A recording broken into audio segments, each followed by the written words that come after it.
সবাই কেমন আছেন? কেমন আছো? আসসালামু আলাইকুম। আমি আজকে নিয়ে আসছি নিউ একটি ভিডিওটি হলো রসুন। আমি যে এখানে নিয়েছি দেশি রসুন। এখন আমাদের দেশি রসুন বেরিয়েছে, রসুনগুলি একেবারেই কাঁচা। এগুলাকে আমি প্রথমত ভালো করে একটু ধুয়ে নিয়েছি। ধুয়ে নেওয়ার পর একটা জালনিতে রেখে দিলাম যাতে গায়ে পানিগুলো ঝরে যায়। পানিগুলোকে ভালো করে ঝরিয়ে এবার এগুলোকে আমি একটি বটির সাহায্যে কুচি করে নিব। কুচিটা কিভাবে করতে হবে সেটা আমি দেখিয়ে দিচ্ছি। রসুনগুলোকে একেবারে পেঁয়াজের মতো ছিলা যায়, কারণ এগুলো যে এখন কাঁচা রসুন, তাই এগুলাকে পেঁয়াজের মতো ছিলা যায়। আমরা এগুলাকে পেঁয়াজের মতো করে ছিলে নিব। ছিলতে কিন্তু অনেক ভালো লাগে। এই যে আমি পেঁয়াজের মতো ছিলে নিচ্ছি বটি দিয়ে পেঁয়াজের মতো ছিলে এবার এগুলাকে ভালো করে কুচি করে নিচ্ছি। এই রসুনগুলি কিন্তু এখন নতুন আসছে, আমাদের দেশি রসুন। এগুলা কিন্তু এখন অনেক সস্তা, হাতের নাগালেই পাওয়া যায়। এগুলা যখন পুরানো হবে তখন কিন্তু এগুলার অনেক দাম হবে। তাই আমরা চাইলে কিন্তু এগুলাকে এখনই কিনে নিয়ে এসে এভাবে পেঁয়াজের মতো করে ছিলে কুচি করে এরপরে কিন্তু ফ্রিজে রেখে দিতে পারি। এই যে আমি মাত্র 4-5টা রসুন নিয়েছি। 4-5টা রসুন নিয়েই কিন্তু আপনাদেরকে দেখিয়ে দিচ্ছি। বেশি রসুন তো কুচি করে দেখানো সম্ভব না, ভিডিওটি বড় হয়ে যাবে। আর আপনারা তো একটা দেখলেই বুঝবেন কিভাবে চিলা যায়, কিভাবে চিলতে হয়, কিভাবে ধুতে হয়, পানিটা গা থেকে ঝরিয়ে কিভাবে কুচি করে নিতে হয়। এই যে আমি দেখিয়ে দিচ্ছি। আমরা কিন্তু আমাদের দেশি রসুনগুলো দিয়ে তরকারি খেতে কিন্তু অনেক মজা লাগে, তরকারি কিন্তু অনেক ভালো হয়। তাই এই রসুনগুলি এখন কিন্তু আমরা এগুলাকে কিনে এভাবে ছিলে কুচি করে ফ্রিজে রেখে দিতে পারি।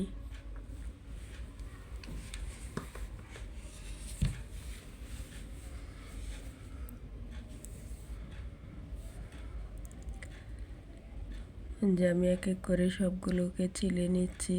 আমি কিন্তু 1 কেজি রসুন ছিলে নিয়েছি, সবগুলা কিন্তু দেখানো সম্ভব হচ্ছে না, তাই 4-5টাকে দেখিয়ে দিচ্ছি।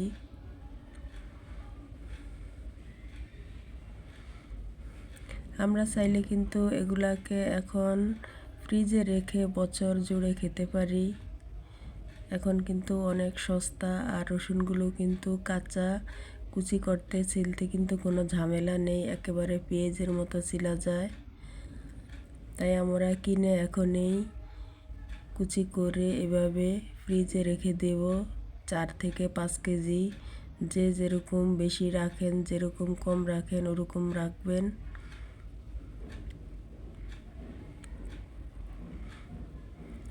এগুলাকে পরে কিন্তু বের করে ব্লেন্ড করে, কেউ পাটাতে পিষে, যে যেভাবে খেতে পছন্দ করেন এভাবেই কিন্তু খাওয়া যাবে।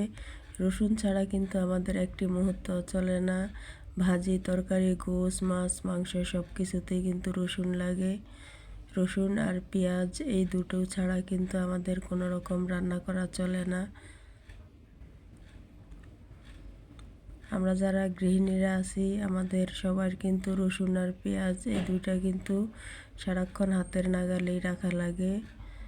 এই জন্য এগুলোকে এইভাবে করে ফ্রিজে রেখে দিতে পারি আমাদের সাশ্রয়ের জন্য। এই যে আমি কয়েকটাকে কুচি করে দেখিয়ে দিচ্ছি। এই যে দেখেন রসুনগুলো কত সুন্দর। এগুলো শুকিয়ে গেলে কিন্তু ছিলা অনেক কষ্ট, তখন কিন্তু ছিলা যায় না, ছিলতে কিন্তু অনেক কষ্ট হয়। চিকলাটা কিন্তু অনেক মোটা হয়ে যায়, শুকিয়ে যায়। এখন কিন্তু উপরের চিকলাটা কিন্তু একেবারে পেঁয়াজের মতো নরম, অনেক সুন্দর করে পেঁয়াজের মতো ছিলা যায়। এই যে দেখুন পেঁয়াজের চিকলার মতো কি সুন্দর চিকলাগুলো।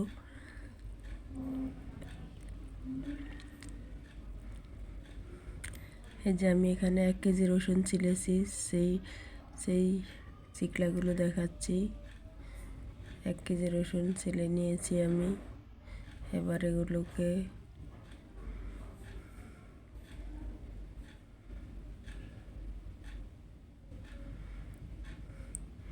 এই যে রসুনগুলি, এবার এগুলোকে একটা পলিথিনে করে ফ্রিজে রেখে দেব।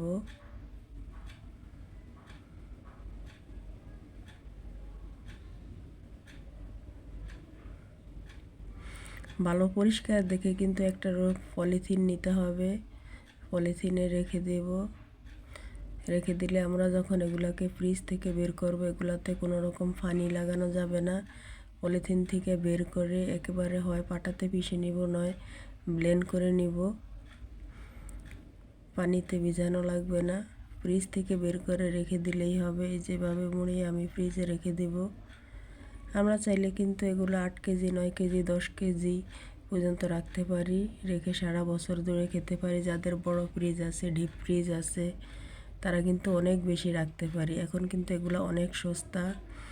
এগুলো যখন সিজন চলে যাবে তখন কিন্তু অনেক দাম হবে, আর রসুনগুলিও কিন্তু শুকিয়ে যাবে, তখন কিন্তু কাটা চিলা ঝামেলা অনেক বেশি হবে।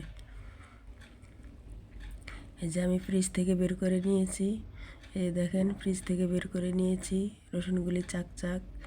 এই যে এভাবে ফ্রিজ থেকে বের করে নিয়েছি। এগুলাকে এখন এই যে আমি ব্লেন্ড করে নিব, অথবা পাটাতেও পিষা যাবে। যে যেভাবে খেতে পছন্দ করেন ঠিক ওইভাবেই করে নেবেন। আর আমার ভিডিওগুলি যদি ভালো লাগে, আমার চ্যানেলটিকে সাবস্ক্রাইব করে আমার পাশে থাকবেন, একটা লাইক দিবেন।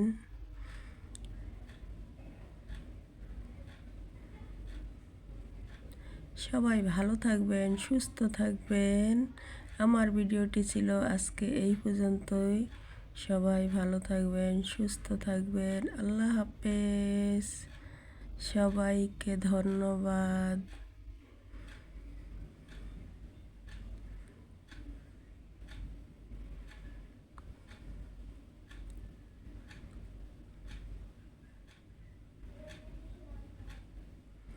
সবাইকে ধন্যবাদ। আল্লাহ হাফেজ, টাটা।